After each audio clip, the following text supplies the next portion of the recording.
Bonjour, j'espère que vous allez bien. Je vous retrouve pour évoquer avec vous la conjonction Mercure-Mars en Scorpion, qui se situera également et qui se situe, puisque aujourd'hui il y a une conjonction exacte en Scorpion avec la Lune noire. Donc cette configuration n'aura pas lieu avant longtemps, donc c'est important de l'examiner, puisque tout ce qui est plus rare en astrologie notamment donne, confère en tout cas à l'aspect, à la configuration, une importance particulière. Et puis, eh bien, je reviendrai sur l'importance aussi de cette préparation de Neptune, qui fera son entrée en janvier en Bélier. Et vous allez voir que toutes ces convergences imprègne notre, oui, le climat, je dirais, l'ambiance actuelle, et vous allez voir comment on peut lui donner du sens. Alors, je vais vous présenter la carte pour ce moment de conjonction de Mars et Mercure ici dans le signe du Scorpion. Donc, vous voyez là les deux planètes qui se retrouvent, donc l'une et l'autre sur le même degré du signe du Scorpion. Nous avons la Lune noire qui est aussi en Scorpion.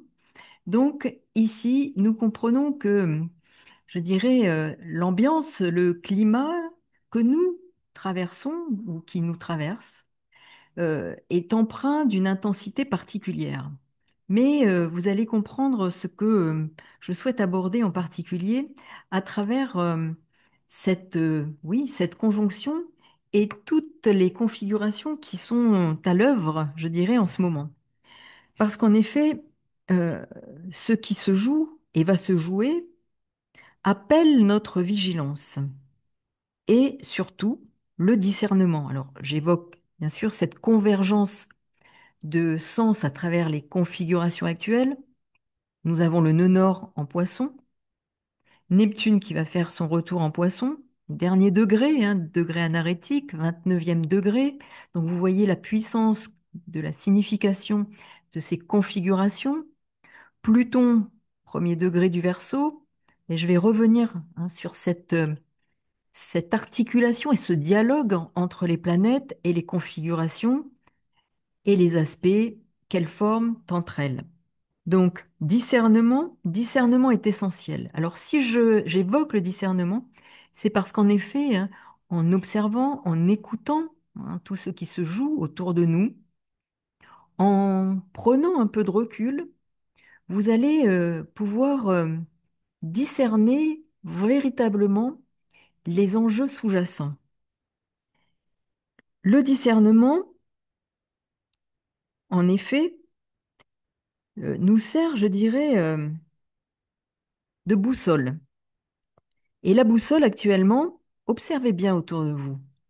Les gens sont dans une sorte, pour la plupart des personnes, dans une forme de maelstrom intérieur, comme s'il n'y avait plus de capacité à discerner et à établir où se trouve le nord, la direction à prendre, l'orientation, la voie. Il y a comme un brouillard qui fait son œuvre, mais alors certainement parce que j'ai la dimension scorpion, on va dire, dans mon thème assez développé, mais j'y vois quelque chose de voulu, Donc, je pense qu'à travers ça, on perçoit que les personnes ne savent plus vraiment où se situe le cap, où donner un cap à leur vie, une orientation. Et il y a accroissement de la confusion. Donc, comme je vous le disais, écoutez, observez. Les oreilles sont sourdes. Les personnes sont enfermées dans leur monde intérieur, en pleine décapilotade. Il n'y a plus grand-chose qui fait axe, qui sert, je dirais, d'architecture intérieure. Il y a un effondrement. Alors, vous allez me dire, mais le rapport avec Mars-Mercure, je vais y venir, Mars-Mercure en Scorpion, Lune noire en Scorpion. Il y a cet effondrement, ce brouillard, cette confusion qui appelle et qui, euh, qui appelle du plus profond de notre intériorité et du plus loin, qu'il est possible d'exercer notre discernement. Plus que jamais, plus que jamais. Et le nœud nord nous indique, en effet, le nord, nœud sud en Vierge, le nord en Poisson. Exerçons notre discernement, notre capacité à établir ce qui peut être sous-jacent à ce qui se joue même dans notre vie, je dirais, au quotidien, mais notre vie intérieure. J'insiste là-dessus parce je dirais, cet effondrement, pour moi, hein, au regard de ce qu'on peut examiner du monde et des échanges qu'on peut avoir avec les personnes, hein, cet effondrement, pour moi, est provoqué à dessein, pour affaiblir, pour désaxer, au sens propre et figuré de ce terme. C'est en effet désaxer le plus possible les personnes pour qu'elles ne sachent plus vers quelle direction aller. Il n'y a plus d'architecture, tout s'effondre, architecture intérieure, axe, ce qui fait l'axe du monde intérieur comme extérieur. Cela fragilise les personnes et notamment pour que le moment venu, nous soyons les proies de prédateurs qui ne se cachent même plus. Alors cette conjonction Mars-Mercure en Scorpion, Lune noire, a son importance. En particulier, je dirais à l'aube de l'entrée du Soleil en Scorpion, qui sera au carré de Pluton. Toute cette dynamique est particulièrement puissante. Cela signe, et j'emploie ces termes à dessein, nous avons bien Mars, Mercure, Scorpion, une forme de guerre psychologique. Guerre psychologique qui est à l'œuvre et qui atteint les méandres de notre psychisme à travers des manipulations. Manipulation de l'information, manipulation en tout genre, pour en effet faire de la plupart d'entre nous des proies faciles parce qu'affaiblies, sans plus aucune architecture intérieure. Alors, Mars, Mercure, Lune noire en Scorpion, c'est en effet cette guerre psychologique qui est à l'œuvre sous-jacente, faite de manipulation. Pluton, en Verseau, c'est là que je vois combien l'importance des convergences du sens des configurations est importante, marque la manipulation aussi de l'information. Les personnes, nous sommes manipulés sans plus savoir véritablement par qui d'ailleurs. Car cela se déroule dans l'ombre et des pantins sont en première ligne, jouant un rôle assigné par ceux qui sont dans l'ombre. Cette guerre psychologique joue sur différents tableaux. La santé, et l'on voit, et Neptune vient nous rappeler aussi cette dimension-là, santé psychologique. Alors, je crois que c'est l'année de la maladie mentale ou des maladies psychologiques, enfin quelque chose dans ce genre. Je trouve ça quand même fort, car en effet, qui est derrière tout ça? La guerre psychologique, le tableau de la santé, les excès de médicaments, de consommation de psychotropes, d'antipsychotiques, addiction en tout genre, une alimentation délétère, les valeurs morales qui s'effondrent, les valeurs spirituelles qui disparaissent et qui semblent être devenues de lointaines forces que l'on relègue au fond d'un vieux tiroir. Alors, vous connaissez hein, le glyphe de Neptune, qui est le psi, le trident, qui est aussi utilisé comme le psi et la lettre, la 23e lettre de l'alphabet grec, donc qui en effet parle de cette lettre comme 23e lettre qui a son importance, importance car elle évoque en effet cette, ce domaine de la psychologie. Et vous voyez combien, et du psychisme. Et là, Neptune revient en poisson, donc trouble, confusion, psychisme, psychologie, lointaine. Et là, nous avons en effet ces processus psychiques à l'œuvre en termes de manipulation. Alors oui, Pluton vient à l'aide de Neptune, mais quelle aide lui apporte-t-il? Maître du Scorpion, Mars en Scorpion, qu'est-ce qui est sous-jacent? Qu'est-ce qui est dans l'ombre? Qui peut être porté à la lumière? Et certains s'échinent à porter à la lumière tout ce que c'est, tout ce qui est à l'œuvre à travers différentes manipulations que l'on peut identifier. Donc, identifions les manipulations. Si nous ne comprenons pas forcément quels sont les acteurs de cette manipulation, mais sachons qu'elle est à l'œuvre et qu'elle va se développer. Et nous avons véritablement là, avec cette conjonction, Mars, Mercure, Lune noire en Scorpion, Soleil qui rentre en Scorpion, cet amas, cette configuration ne se retrouvera pas avant longtemps. Et avec ce Pluton en Verseau, d'autant plus. Un des deux maîtres du Scorpion. Voyons les enjeux qui sont sous-jacents à cette dynamique du dialogue entre les planètes.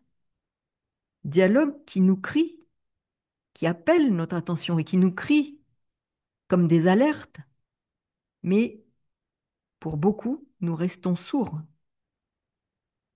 incapables d'identifier et d'utiliser l'énergie du nœud nord en poisson pour exercer un discernement qui va nous permettre de comprendre, de prendre la distance requise pour ne pas être pris, au moins totalement, dans les raies du filet.